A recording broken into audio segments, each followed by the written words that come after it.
Mohibul Hasan Chowdhury MP তাকে দায়িত্ব দিয়েছেন। আমরা তাদের সাথে বসবো এবং আমরা এটাও বলতে চাই যে তারা যখনই বসতে রাজি হবে, এটা যদি আজকে হয় আজকেই আমরা বসতে রাজি আছি। দ্বিতীয়ত, মাননীয় প্রধানমন্ত্রী আমাকে ঘোষণা দিতে বলেছেন যে এই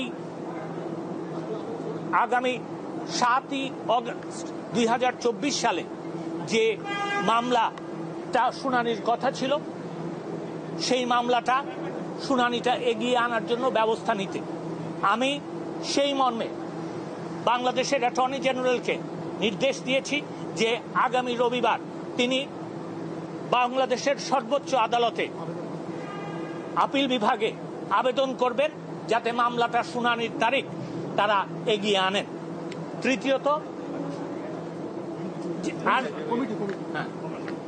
তৃতীয়ত হচ্ছে যে আপনারা জানেন যে গতকালকে মাননীয় প্রধানমন্ত্রী তার ভাষণে বিচার বিভাগীয় তদন্ত কমিটির কথা ঘোষণা দিয়েছিলেন।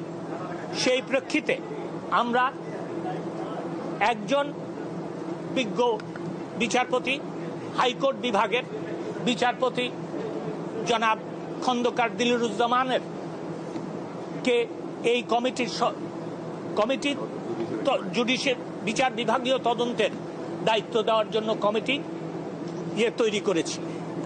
আর চতুর্থটা না, মাননীয় এই প্রস্তাব মাননীয় প্রধান বিচারপতির কাছে যাবে। মাননীয় প্রধান বিচারপতি, আমার বিশ্বাস নিশ্চয়ই সরকারের যেহেতু এটা দায়িত্ব, তিনি সেই প্রেক্ষিতে মাননীয় বিচারপতি জনাব দিলরুজ্জামানকে না, আরেকটা কথা ভুলে গেছি, আরেকটা কথা আছে বলে দিই,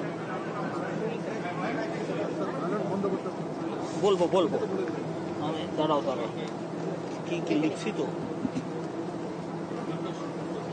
তিনটা না চারটা না, একটু দেখে নি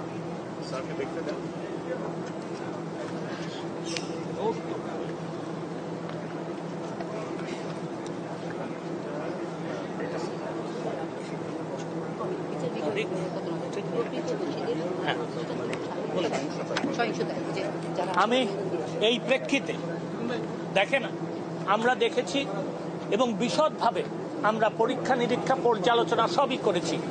দেখা যায় যে যারা কোমলমতি কোটা বিরোধী আন্দোলন করছেন যে শিক্ষার্থীরা, তাদের কিন্তু এই কোটা দাবি ছিল এবং যেহেতু সরকার তাদের দিক বিবেচনা করে এই দাবিগুলিতে রাজি হয়েছেন, আমার মনে হয় আজকের থেকে আন্দোলন করার আর কোনো প্রয়োজন নাই।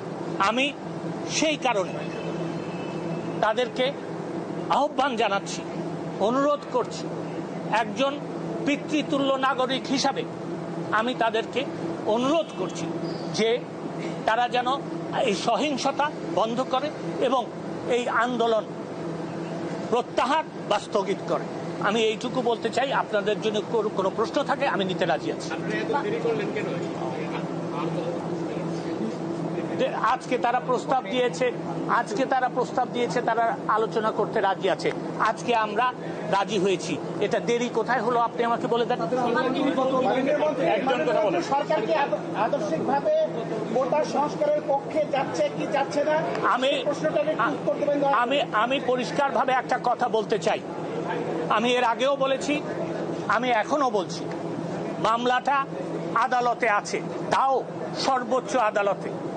আমরা অবশ্যই যখন এই আদালতে আপনার মামলার শুনানি শুরু হবে, সরকার পক্ষ একটা প্রস্তাব এই কোটার ব্যাপারে দিবে এবং আমার মনে হয় যে আমরা যেহেতু সংস্কারের পক্ষে এই প্রস্তাব দিব কোটা সংস্কার করার জন্য, সেই জন্য আপনারা বলতে পারেন যে আমরা কোটা সংস্কারের পক্ষে।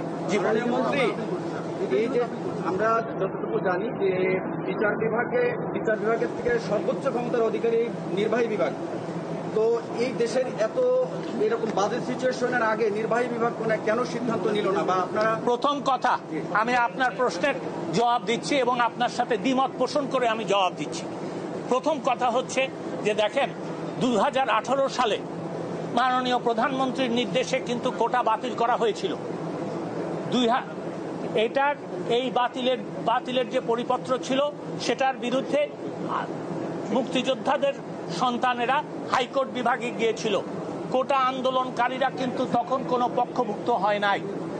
তারপরে যখন রায় হলো তখন কিন্তু তাদের আন্দোলন শুরু হলো, তখনও কিন্তু তারা আপনার এই আদালতে যায় নাই। তারা আদালতে গেছে, আমি আগেও তাদেরকে সাধুবাদ জানিয়েছি, আজকেও আমি তাদেরকে সাধুবাদ জানাচ্ছি। এইটা কিন্তু আদালত যখন এই রায় দিয়েছে তখনই এই প্রশ্ন এবং এই আন্দোলনের শুরু হয়েছে। আমি শুধু এইটুকু বলবো যে তাদের আন্দোলনের প্রেক্ষিতে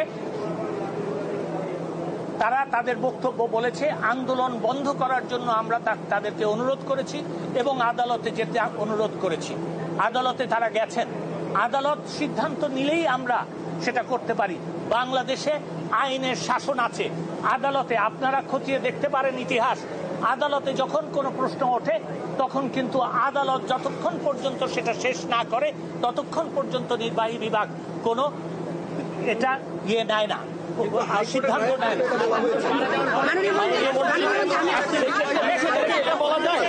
এটা বলা যায় যে আপনারা আন্দোলনকারীদের কোটা সংস্কার সহ অন্যান্য যে সকল তাদের প্রস্তাব রয়েছে সেই প্রস্তাবের সাথে একমত হয়ে আমরা অবশ্যই সংস্কারের ব্যাপারে নীতিগতভাবে ঐক্যমত পোষণ করি। ধন্যবাদ।